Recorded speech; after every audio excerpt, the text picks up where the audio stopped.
반갑습니다. 이 세상에 아무리 많이 배우고 많이 가지고 정말 너무 호화롭게 화려하게 산다 하더라도 다 만족할 수는 없어요. 그러나 나의 하나님 여호와 하나님 한 분만 계시면 만족해요. 네, 오늘은 레위기 강해설교 계속해서 오늘은 레위기 24장 최순애 목사가 강해설교 하겠습니다. 오늘은 레위기 24장입니다. 우리가 레위기 24장에서 살펴볼 수 있는 그 내용이 있는데요. 그 내용은 이래요. 그 내용을 지금부터 말씀을 드릴 텐데요. 등잔과 진설병에 관한 그 율법을 반복하는데요. 이 말씀은 레위기 24장 1절부터 9절까지. 그 다음에는 불경죄를 범하지 말라는 그 율법이 있는데요. 불경죄를 범하지 말라는 율법과 그런 죄를 범하는 자에 대한 그 처벌이 규정되어 있어요. 이 규정되어 있는 것은 10절에서 14절, 23절, 10절부터 14절, 23절. 지금부터 최순애 목사가 말하는 것은 절만 말할 테니까 다 24장이에요. 레위기 24장 다 말씀이고 절만 얘기하고 장은 얘기 안 할게요. 불경죄를 범하지 말라는 율법의 죄의 강조를 또 하고 또 다시 하고 그러는데요. 이 말씀은 15절, 16절과 기타 율법들이 17절 이하에 다 이렇게 기록이 되어 있어요. 네, 지금부터 설교 제목은 등잔과 진설병에 관하여. 설교 제목.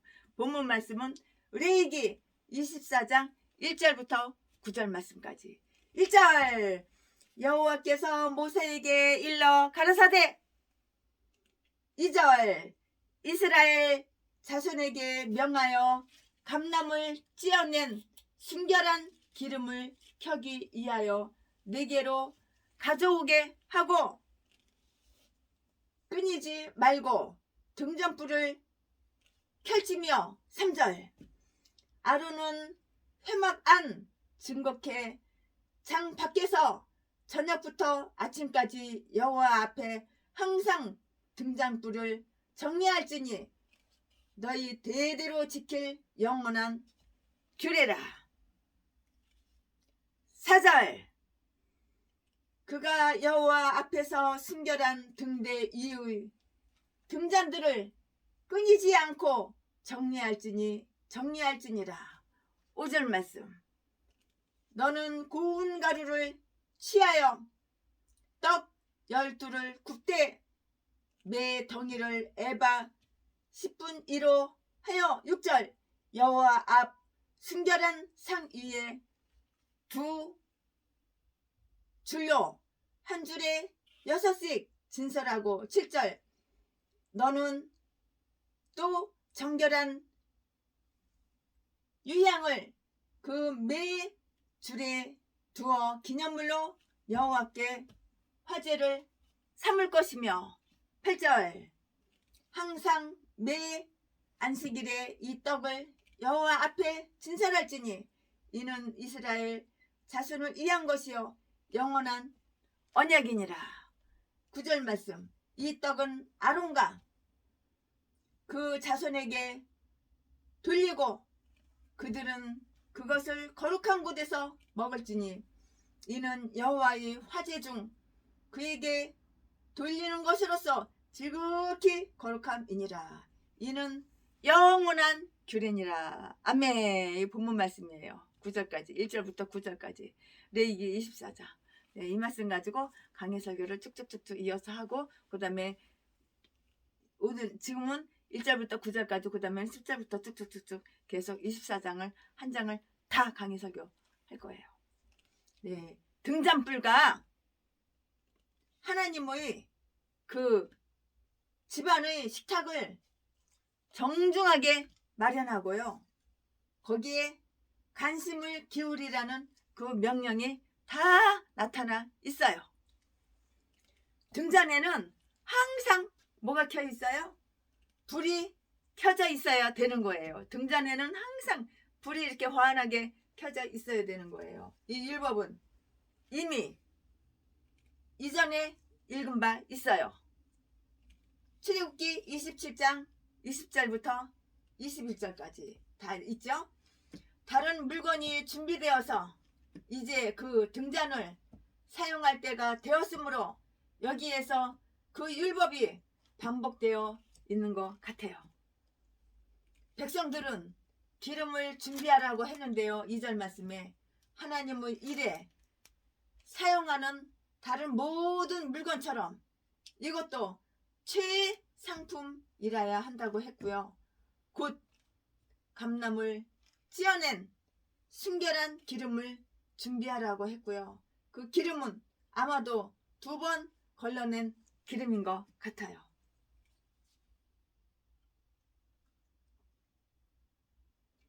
이 기름은 등잔불을 켜기 위한 것이었고요. 모든 영역 성소는 등들이라고 이렇게 읽었으나 원문은 단수로 이렇게 되어 있더라고요. 복수로 되어 있지 않고 단수로 이렇게 되어 있더라고요. 등잔을 켜기 위하여 라고 했는데요. 우리 성경도 단수이고요.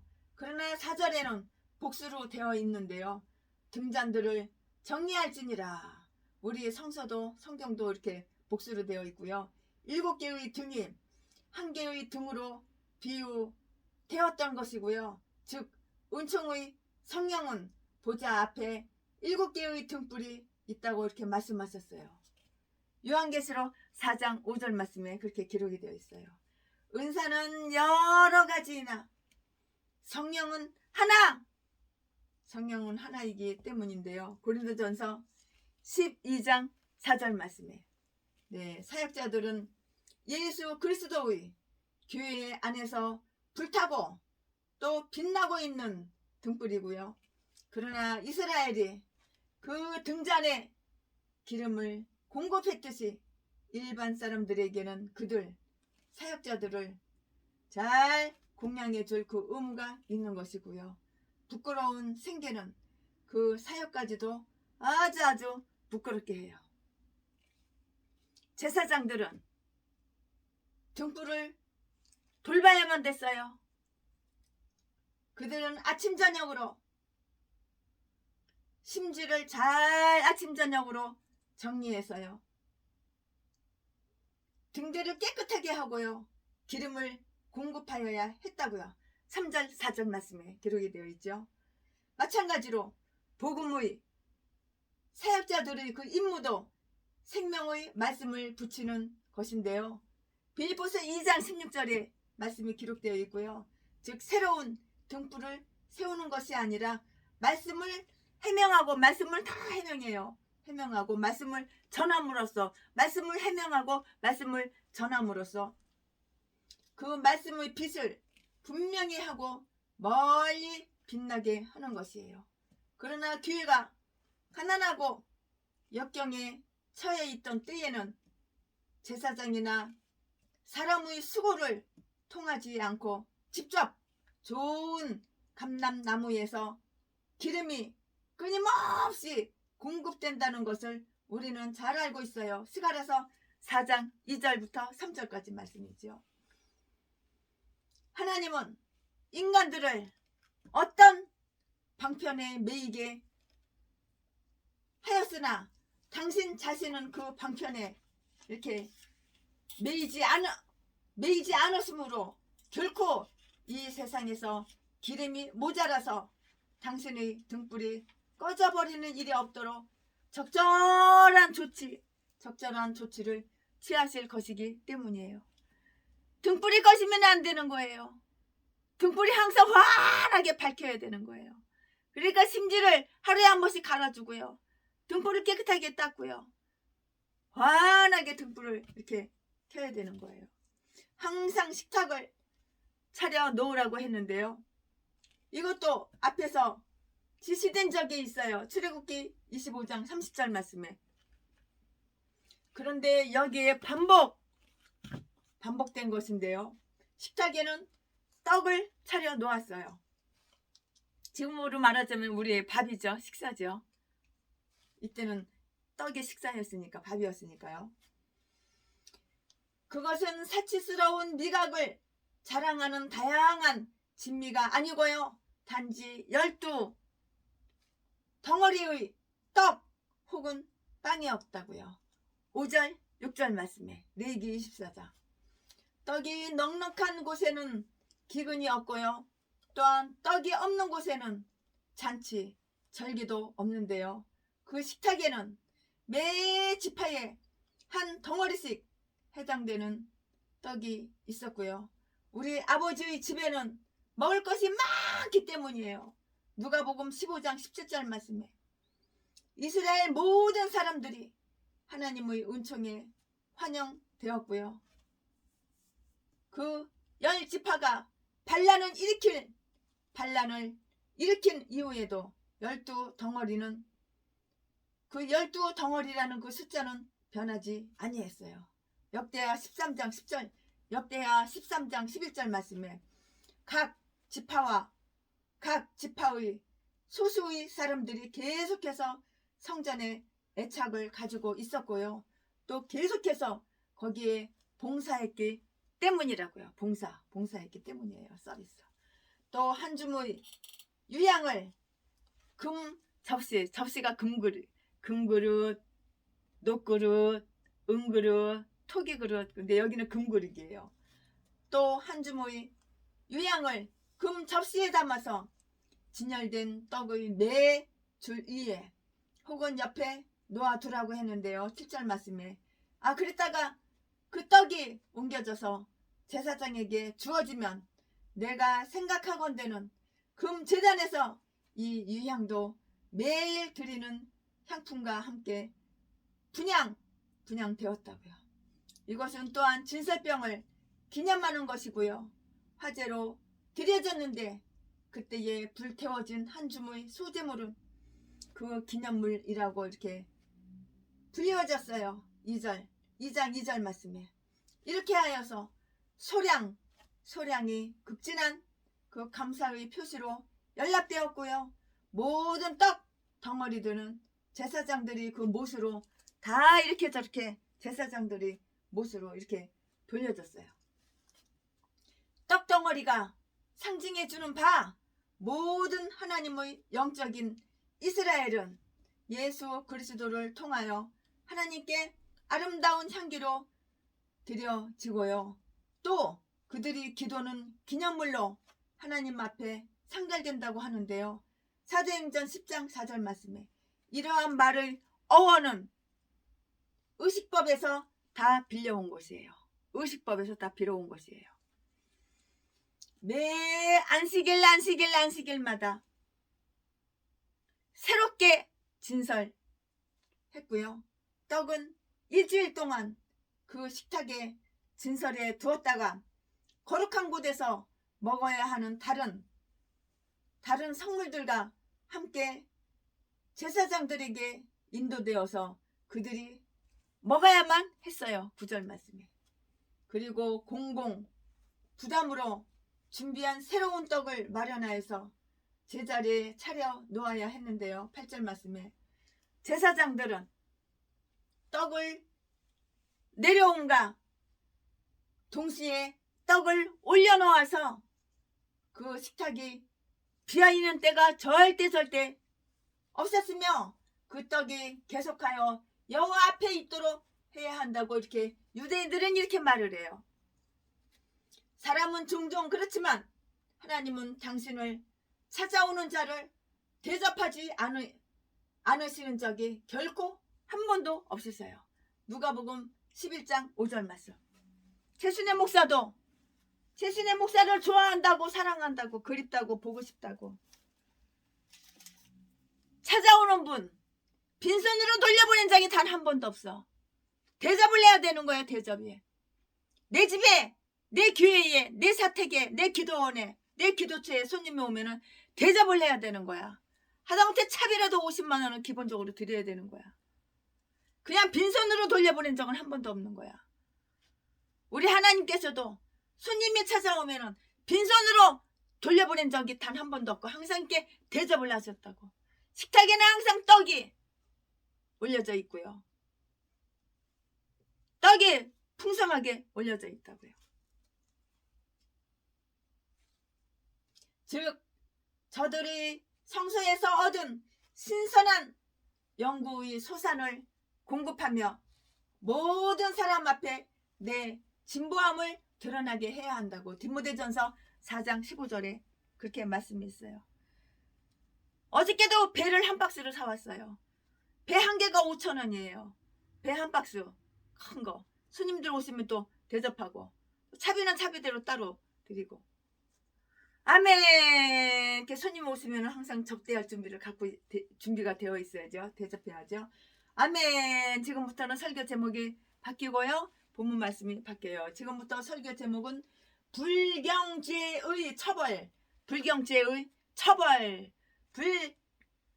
경건하게 이렇게 인생을 살면 하나님께서 처벌하시는 거야. 불경죄의 처벌. 레위기 24장 10절부터 23절까지. 10절. 이스라엘 여인의 아들이여 그 아비는 애굽 사람 된 자가 이스라엘 자손 중에 나가서 한 이스라엘 사람과 진중에서 싸우다가. 11절.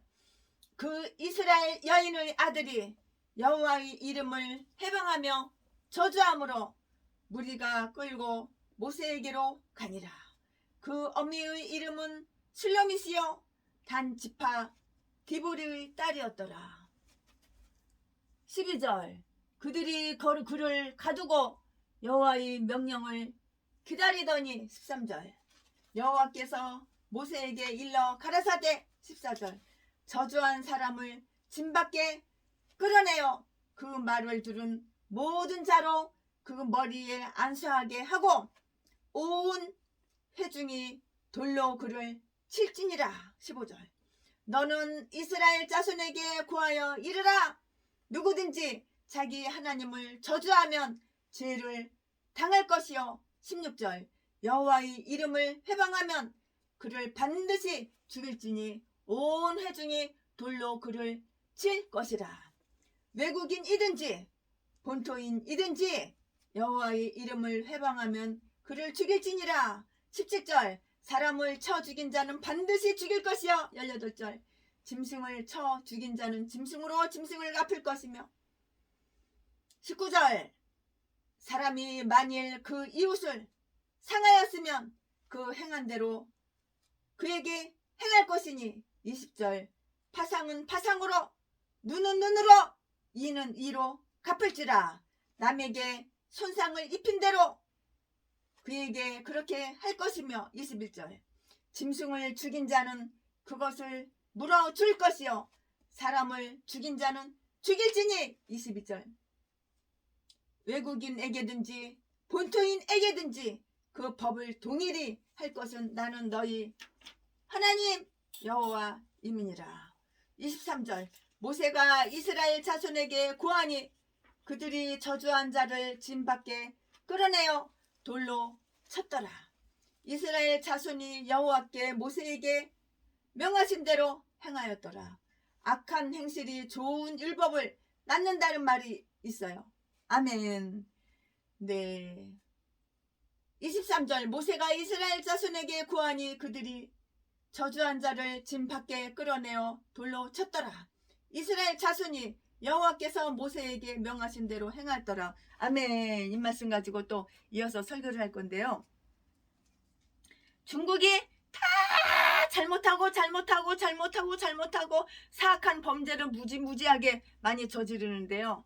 중국이 존경하고 정말 중국한테 본받을 점이 딱 한 가지가 있어요.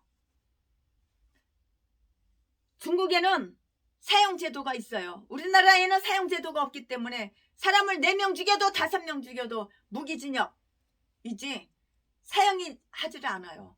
또 사형 선고를 받았다 하더라도 말이 사형 선고를 받은 것이지 수십 년이 흘러가도 1997년도에 그때 사형 선고를 하고 나서 지금까지, 지금은 2023년도 오늘이 9월달인데 지금까지도 단 한 번도 이렇게 사형을 안 해요. 오늘은 제 생일날임이에요.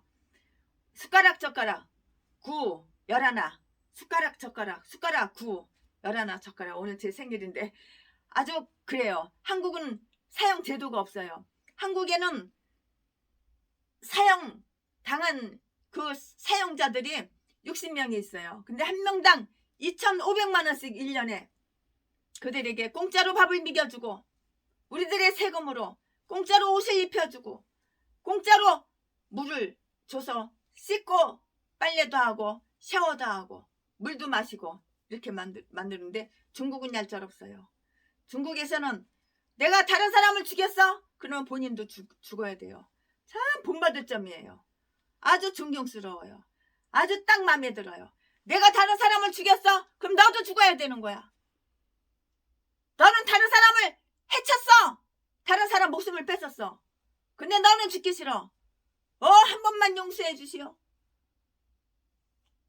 한 번만 봐주시오. 사람답게 한번 살아보게. 사람 한 번만 봐주시오. 그래도 소용이 없어. 너가 죽기 싫어? 그럼 너가 다른 사람을 죽이지 말았어야지. 너는 다른 사람의 생명을 뺏었어. 근데 너는 죽기 싫어? 중국에서는 얄짤도 없어요. 바로 사형 떨어지면 바로 사형 그 자리에서 집행하는 거야. 근데 한국은 그렇지 않아요. 4명을 죽였어, 5명을 죽였어, 3명을 죽였어, 2명을 죽였어. 아주 잔인하게 사람을 죽여가지고 토막토막 시체를 토막토막 해가지고, 또한 방화까지 해가지고 증거 인멸하려고 불을 질렀어. 그래도 살인이 없어요. 참, 한국이 이거 나쁜 거야, 이거 못된 거야. 내가 다른 사람을 죽여도 돼. 2명, 3명 죽여도 돼. 근데 나는 안 죽어. 내가 다른 사람을 한 명이라도, 중국에서는 내가 다른 사람을 한 명이라도 죽였어. 그럼 너도 죽어야 되는 거야. 죽인 사람도. 내가 죽기 싫어? 그럼 다른 사람을 죽이지 말았어야지. 이는 이로, 눈은 눈으로. 내가 다른 사람 죽였으면 너도 죽어야 되는 거야. 중국은 그러는 거야. 근데 한국은 그렇지가 않아. 그러니까 이게 불만인 거예요.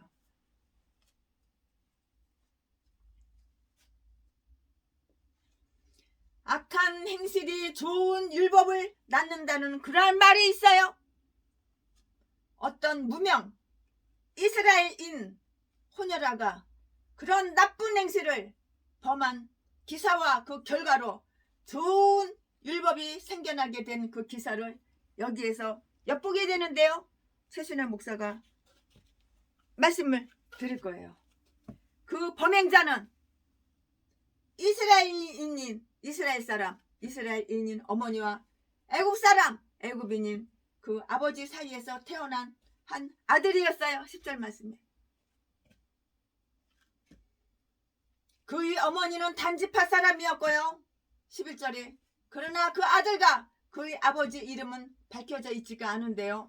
단지 그의 어머니 이스라엘 여인의 이름이 나와 있을 뿐이에요. 여기에서 그의 부모들이 특별히 기록된 것은 그 아들이 휘말려든 싸움이 왜 일어났는가 하는 것을 암시해 주기 위해서인지도 모르겠어요. 유대인들은 이렇게 말을 해요. 그는 그의 어머니의 고난이 미치는 단 지파의 진중에다 자기의 장막을 치려고 했는데요.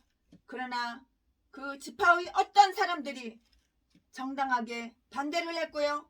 그는 그의 아버지가 애굽 사람이므로 그에게는 그 진을 차지하거나 제비를 뽑아 못을 차지할 권한이 아무것도 없어요. 권한이 없으며 자신을 이방인과 다름없이 생각해야 한다고 이렇게 알려주었다고 이렇게 말을 해요. 그렇지 않으면 그러한 잡혼이 보여주는 일반적인 실제 악을 보여주기 위함이었을 것이에요. 이스라엘 자손이 우상을 숭배하고 악의에 가득 찬 애굽인과 결혼을 한다면 그 결혼의 열매는 불경제. 결혼을 해서 열매가 이게 바로 불경죄를 범하는 자비에 무엇을 기대할 수 있느냐고요. 그러므로 그러한 자식들은 무엇이든 악한 면을 본받으려는 경향이 있고요. 또 이스라엘인 어머니의 기도와 찬양을 배우기보다는 애굽인 아버지에게서 신성 모독을 더 빨리 배우려고 해요. 나쁜 거는 애들이 더 빨리 배워. 자식들이 못된 거 나쁜 거는 더 빨리 배워.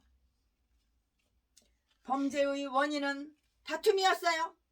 그가 한 이스라엘 사람과 싸웠다고 했는데요. 10절 말씀에 애굽인의 많은 잡종들이 이스라엘인을 따라왔었다고 출애굽기 12장 38절 말씀에 그들은 여러 가지로 이스라엘에게 해를 끼쳤는데요. 이번 일도 그 중의 한 사례라고요. 그들은 종종 싸움의 장본인이 되었었고요. 교회의 평화를 유지하는 그 유일한 길은 교회의 순결을 보존하는 것이고요. 이 싸움에서 그는 악한 말을 다 이렇게 저렇게 늘어놓았어요. 싸움이 시작되면은 그 싸움이 끝나기 전에 어떠한 불행을 초래하는지 우리는 알지 못해요.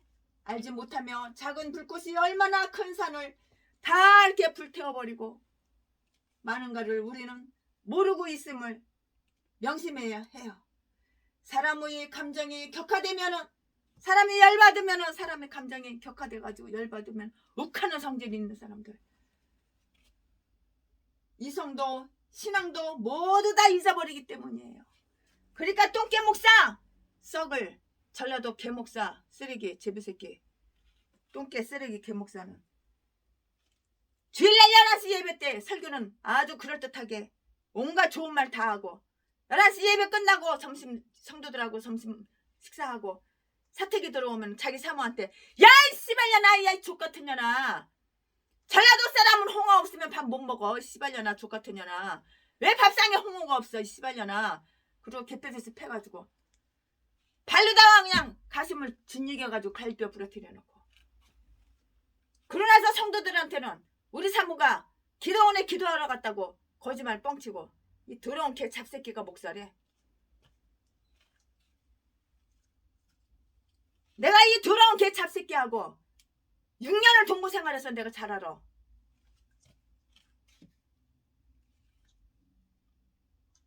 이 싸움에서 그는 악한 말을 늘어놓았고요. 싸움이 시작되면은 그 싸움이 끝나기 전에 어떠한 불행을 초래할지 우리는 알지 못하는데요. 이거 작은 불꽃 얼마나 큰 산을 불태우고 마는가를 우리는 모르고 있음을 명심해야 된다고요. 사람의 감정이 격화되면 이성도 신앙도 모두 다 잊어버려요. 목사가 어디 있어? 목사가리에서 맨날 씨발년아 족같은 년하고 도둑질이나 하고 강도질이나 하고 이딴 새끼가 목사라고. 이딴 개 잡새끼 개 잡년. 아가리만 보이면 그냥 사기치고 네 돈 내 거!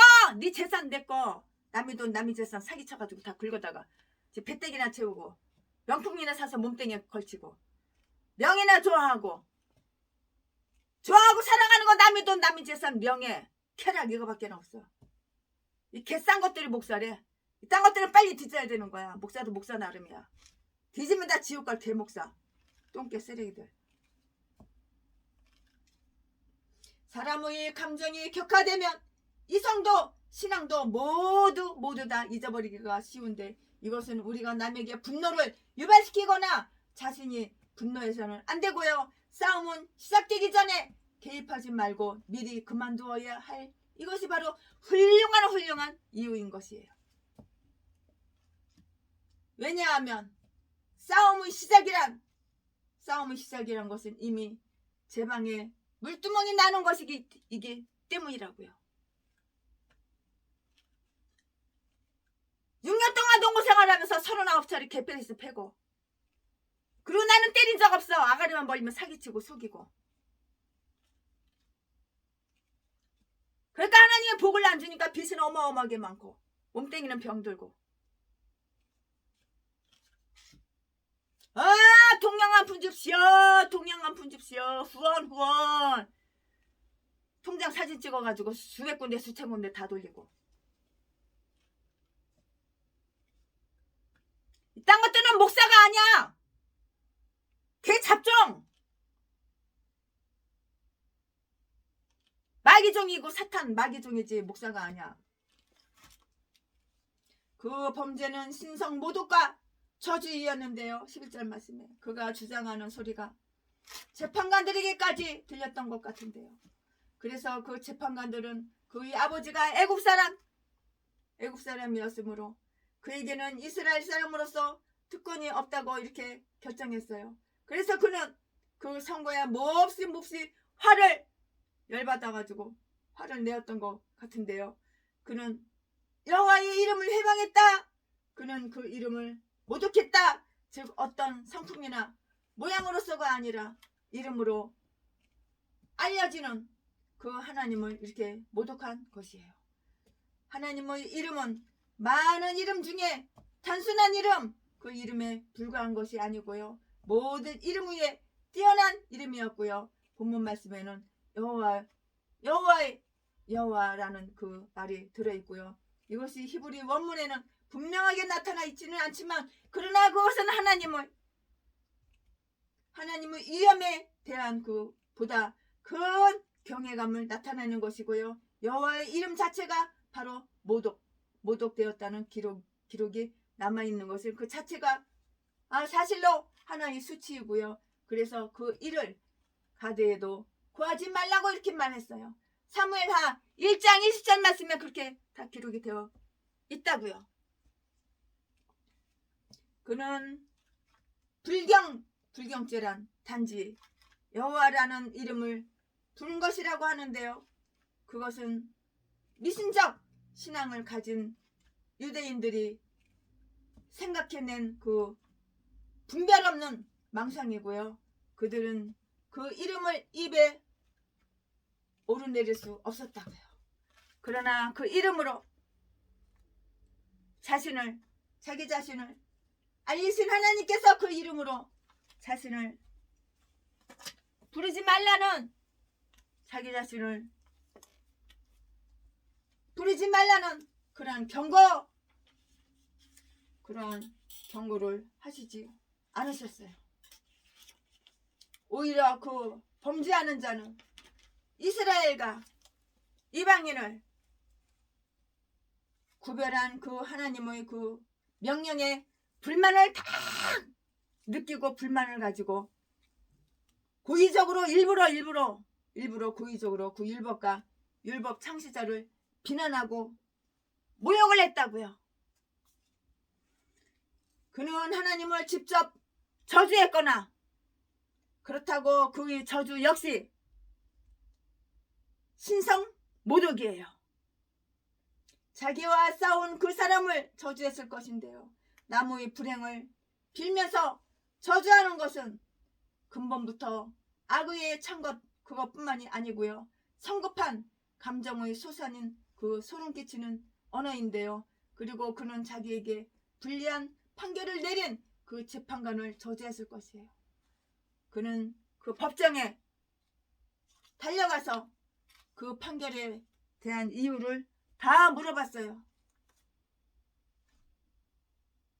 그리고 그는 법정에 달려가서 그 판결에 대해서 야유했다고 조롱했다고. 그래서 그 결론은 죄에 죄를 더한 것이었어요. 결론을 얘기하면 죄에 죄를 더하고 죄에 죄를 더한 것이라고. 그는 이러한 죄를 범하지 말라는 주님의 경고를 계속 받았는데 증인들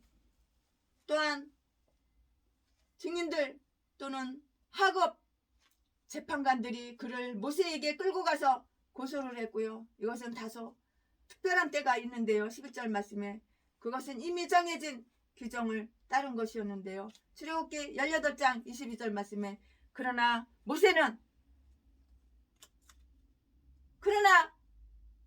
직접 지체 없이 판결하려고 그렇게 했고요.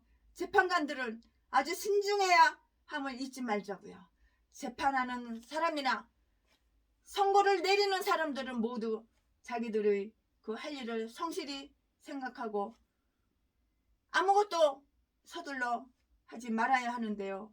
재판은 하나님께 속한 일이기 때문이고요. 신명기 1장 14절 말씀에 그리고 하나님의 법정에는 재심도 있을 것이기 때문이고요. 그들은 여호와의 생각이 무엇인지를 알려고 기다렸고요. 그는 하나님께서 법관들의 손으로 처형되기를 바라는지 또는 하나님의 심판에 맡기고 버려둬야 할지 부모를 저주한 자만이 그렇게 하라고 했기 때문이에요. 로마서 말씀에 나오죠. 로마서 11장 4절 말씀에 기록이 되어 있죠. 노력해야 한다는 것을 우리는 또 이렇게 하는 것을 다 알아야 되는 거예요. 여호와의 생각을 알려고 이렇게 노력해야 하는데 로마서 11장 4절 말씀에 이걸 알아야 되고요. 그들은 여호와를 위해서 재판하기 역대하 19장 6절 때문이고요. 저들은 하나님께 책임을 져야 하기 때문이에요. 다 책임을 져야 되는 거예요. 내가 한 행위에 대해서는 다 책임을 져야 되는 거야. 내가 악한 행실을 했으면 거기에 대한 책임을 다 져야 되는 거야. 하늘과 땅의 우러우신 재판장이 직접 그 범인에게 선고를 내리셨고요. 온 회중이 그를 돌로 치라 14절 말씀에 하나님은 직접 하늘에서 천벌을 내려서 그를 죽일 수도 있었지만 하나님은 이 세상에 주신 당신 자신의 영광이신 그 판결 제도를 지지하고 변호해 주시기 위해서 그 제도를 이용하셨고요. 그래서 그 제도를 존귀케 하고자 하신 것인데 그러면 다음과 같은 사실을 한번 관찰해 봐야 돼요. 형 집행장소가 지정이 딱 되어 있어요. 여기서 형을 집행해. 여기서 형 집행할 장소가 딱 지정이 되어 있다고요. 그는 집 밖으로 그는 진 밖으로 끌어내라고 이렇게 말을 했는데요. 그들은 저와 같은 범행을 중화한다는 뜻에서 한 가정스러운 나뭇가지처럼 그 범인을 진 밖에 던져버려야만 했어요. 그래서 그를 부정한 것처럼 그리고 이스라엘의 진영 내에는 있을 자격이 없는 물건처럼 자기들과는 분리 다 나눠 분리해 이렇게 놓아야 했던 것이에요. 따로 놓았다고요. 집행자도 지정되었어요. 온 회중이 돌로 치라! 저 인간을 온 회중이 돌로 치라. 돌멩이 손에는 돌멩이들이 하나씩 다 들어있어. 돌멩이로 한 사람을 투석하는 거야. 돌로 쳐서 죽이는 거야. 모든 사람들은 돌멩이 큰 돌을 들어서 하나님을 모독한 자를 치라고 했는데요. 시편 69편 9절 말씀에 그리하여 그 회중은 더 큰 두려움에 사로잡혔던 것이고요. 그리하여 일단 신성 모독자들에게 돌을 들었던 사람들은 신성 모독과 비슷한 모든 일 그렇게 보이거나 그럴 염려가 있는 모든 일을 두려워하게 되었다고요. 형 집행이 엄숙하게 이루어져요. 형, 재진자, 범법자, 형 집행이 엄숙하게 이렇게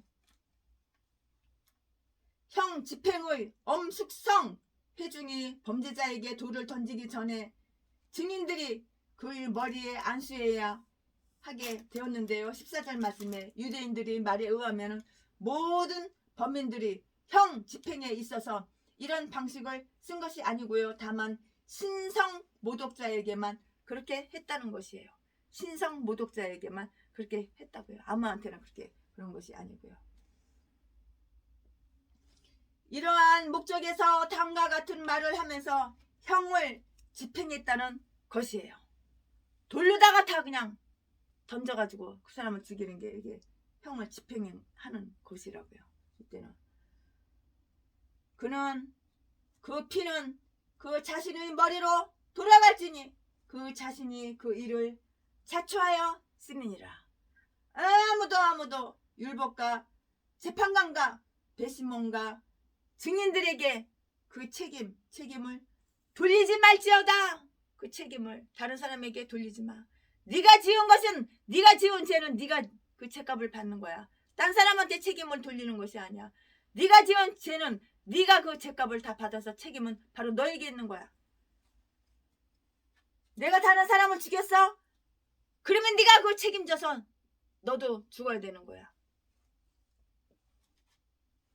내가 심은 대로, 내가 행한 대로, 내가 뿌린 대로 그대로 되돌려 받는 거야. 나는 다른 사람한테 저주를 하고 욕을 하고 악담을 하고 나는 좋은 소리 칭찬 듣고 싶어? 도둑놈 싶어. 하나님은 정확하게 심판하시는 거야. 그 피는 그 자신의 머리로 돌아갈지니 그 자신이 그 일을 자초하여 쓰느니라.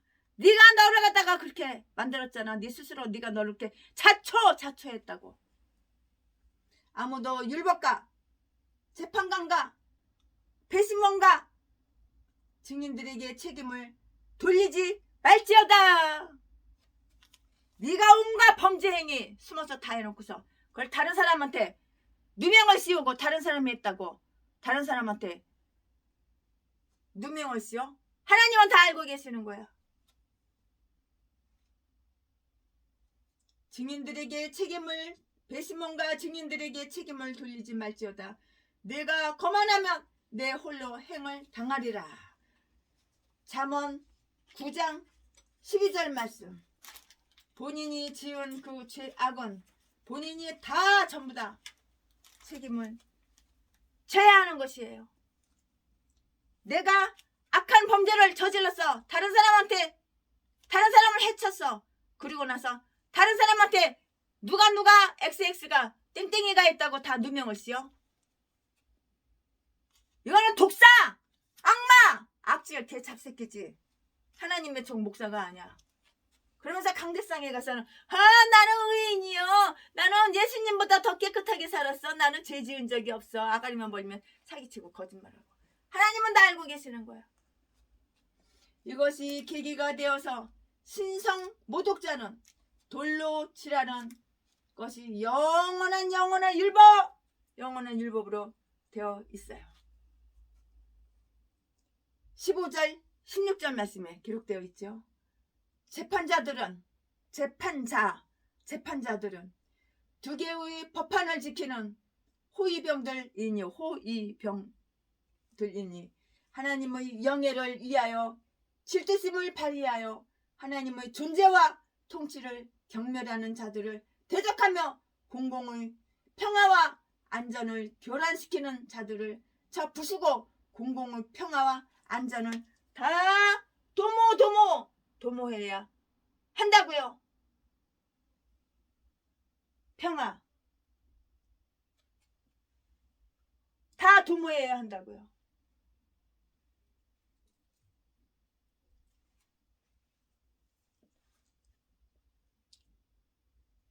이 율법은 상당하게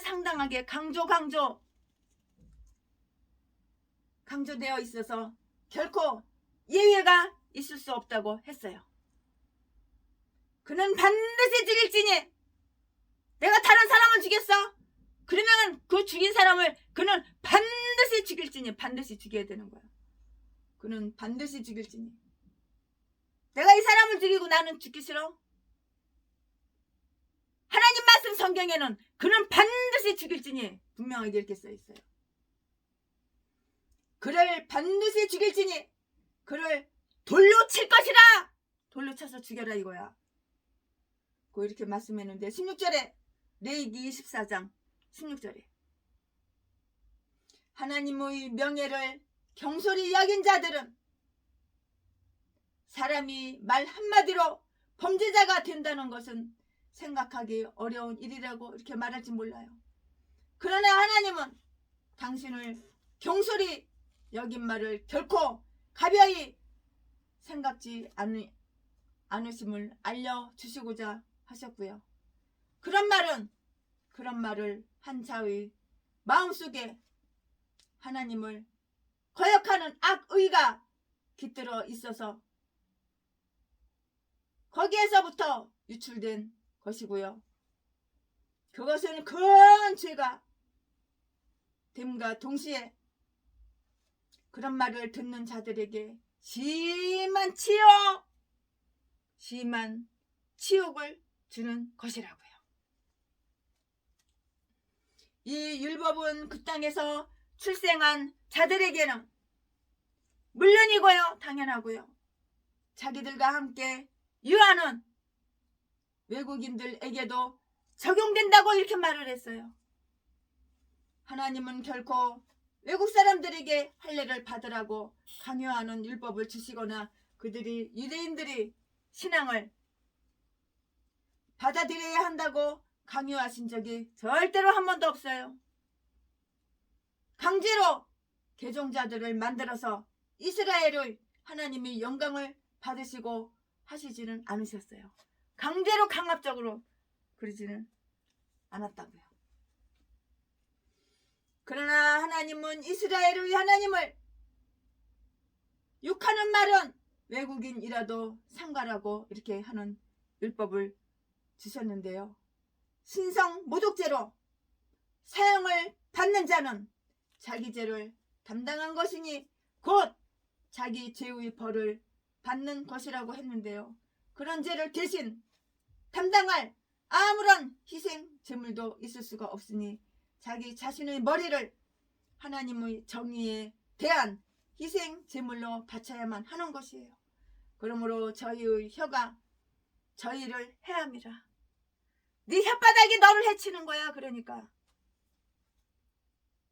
시편 64편 8절 말씀에 신성 모독자의 혀는 가혹한 벌을 가져와요. 신성 모독. 여호와의 이름을 망령되이 일컬지 말라. 십계명에 여호와의 이름을 망령되이 일컬지 말라.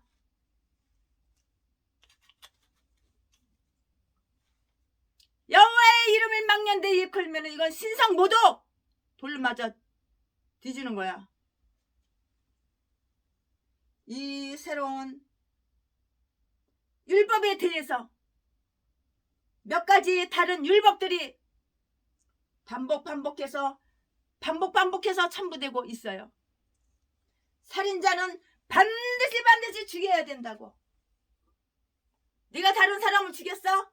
그러면 너도 뒤져야 되는 거야. 살인자는 네가 다른 사람을 살인했어? 너는 반드시 살인 당해야 되는 거야. 중국처럼 살인자는 반드시 죽여야 된다고요. 17절의 말씀에 레위기 24장 17절 말씀에 그리고 21절에 다시 다 이렇게 나와 있는데요. 이것은 노아 시대에 주어졌던 옛날의 그 법과도 일치해요. 똑같이 일치해요. 창세기 6장, 창세기 9장 6절 말씀에 게다가 자연법 자체에도 그대로 딱 들어맞은 것이에요. 창세기 4장 10절 말씀에 다 나와 있죠. 나무의 신체에 피해를 입힌 자는 보복법에 의해서 같은 피해를 입어 불구가 되어야 한다고 했어요. 네가 다른 사람 때려서 다른 사람 신체에 불구를 만들었어? 그럼 나도 누군가한테 맞아가지고 너도 네 몸뚱이도 불구가 되어야 된다고.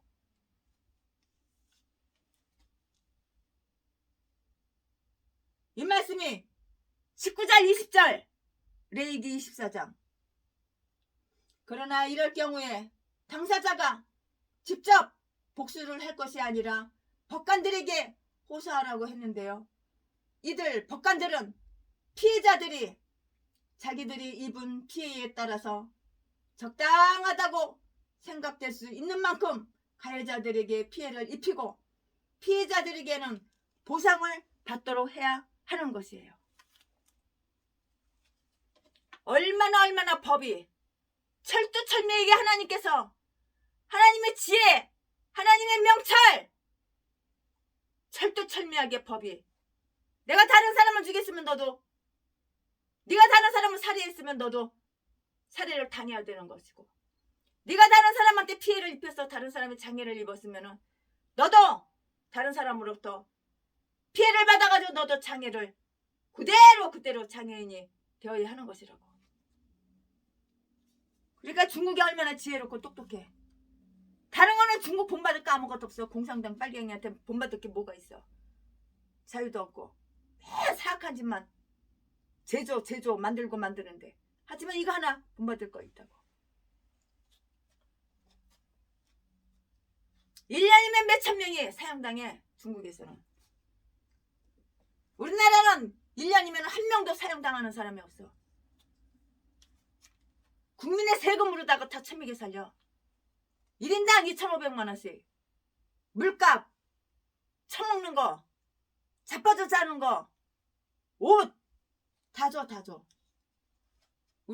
내가 내는 세금으로.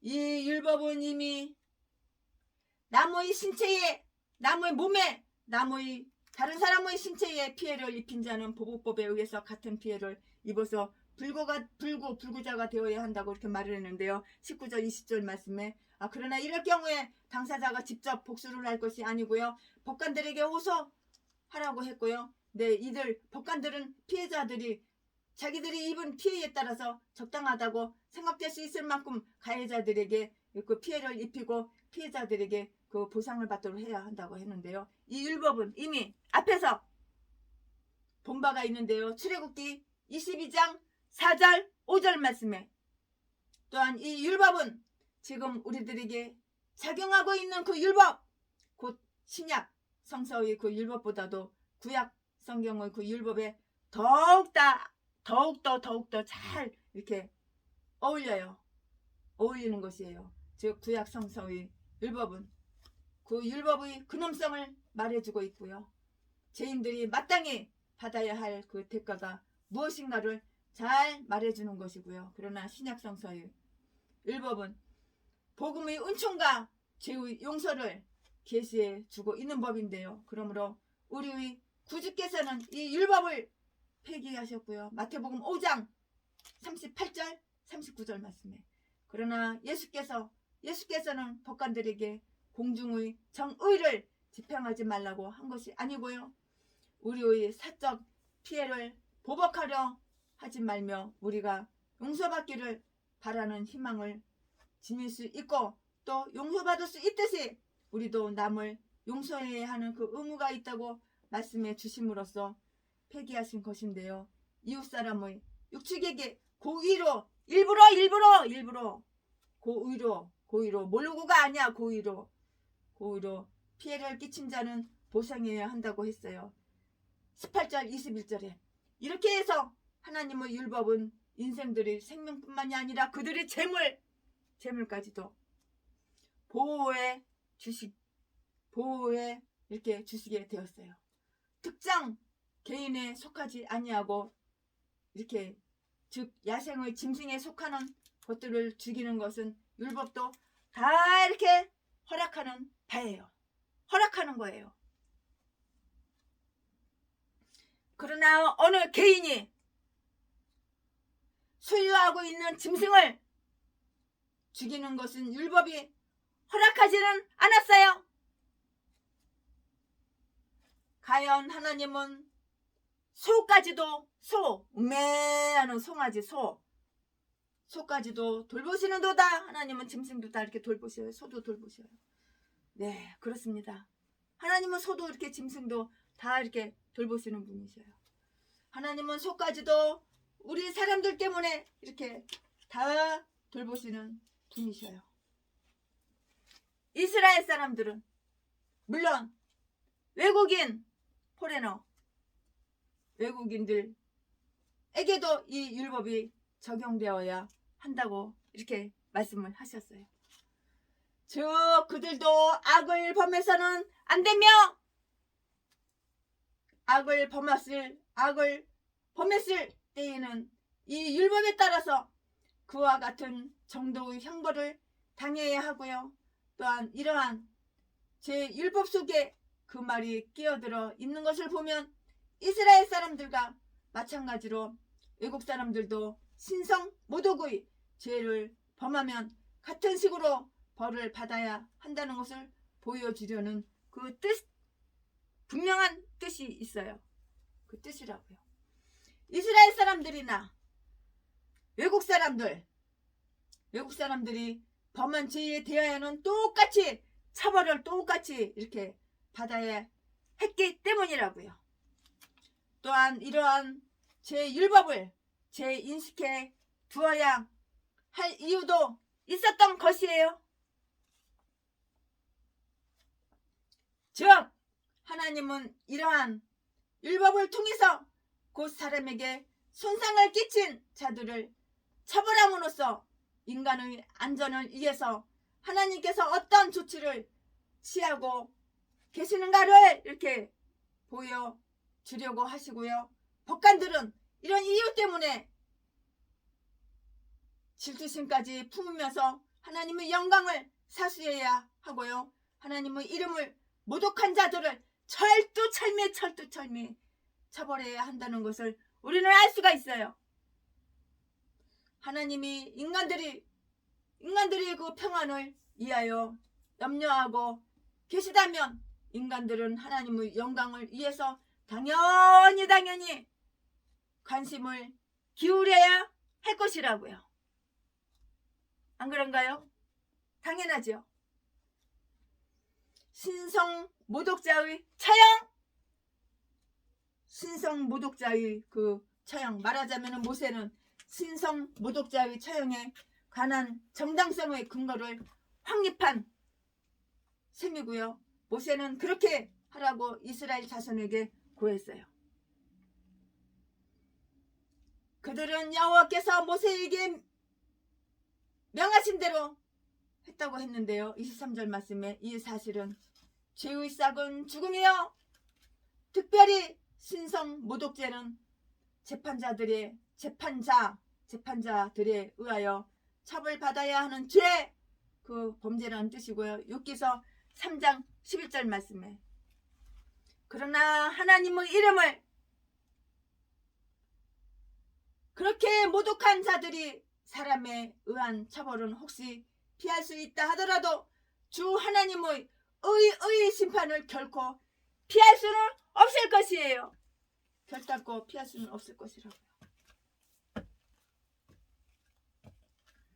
이 신성 모독자가 모세의 율법에 의하여 사용된 첫 죄인인데요. 스데반은 복음을 위해서 죽임을 당한 첫사람이에요. 첫사람. 복음을 위해서 스데반 집사가 이렇게 돌로 맞아서 죽임을 당한 것이에요. 스데반은 복음을 위하여 죽임을 당한 첫사람이고요. 그런데 바로 그가 그 율법 신성 모독 금지의 그 악용에 의하여 처형된 것인데요. 이것은 아닌 것이에요. 순교자와 범인이 같은 제목의 죽음을 당해야 했던 것이에요. 이 스데반 집사는 신성을 모독해서 돌 맞아 죽은 것이 아니야. 복음을 전하다가 돌로 맞아 죽은 거야. 범죄자가 신성 모독죄로다가 돌 맞아 죽은 거하고 차원이 틀려. 똑같이 돌 맞아 죽고 똑같이 돌 맞아 죽지만 틀려. 차원이 틀려. 달라. 복음을 전하기 위해서 복음을 전하다가 돌로 맞아 죽은 거야. 순교한 거야. 순교 스데반은. 그러나 하나님을 모독한 신성 모독한 그러한 인간들은 달라. 똑같이 돌로 맞아 뒤졌지만 달라. 순교자와 범인이 같은 제목의 죽음을 당해야 했던 것인데, 그러나 그들과는 차이점이 얼마나 지대한가를 간과하지 말자고요. 차이점. 똑같이 돌에 맞아 죽었지만 차이가 있는 거예요. 사람을 보며 세상을 볼 때 만족함이 없었네. 나의 하나님 그분을 뵐 때 나는 만족하였네.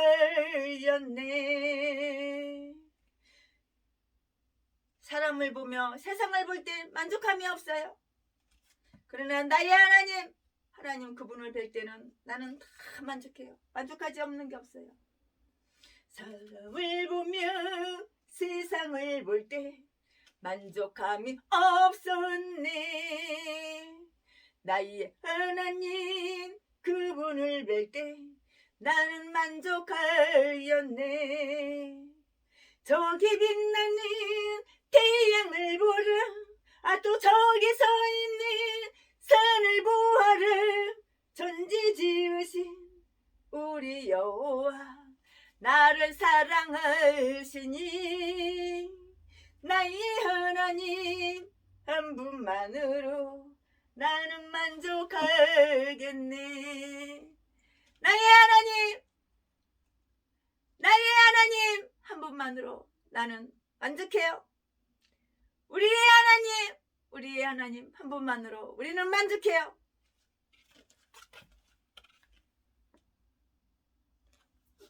네, 최순애 목사가 준비한 강해 설교는 여기까지가 끝입니다. 오늘은 레위기 24장 강해 설교 준비한 것을 다 말씀드렸어요.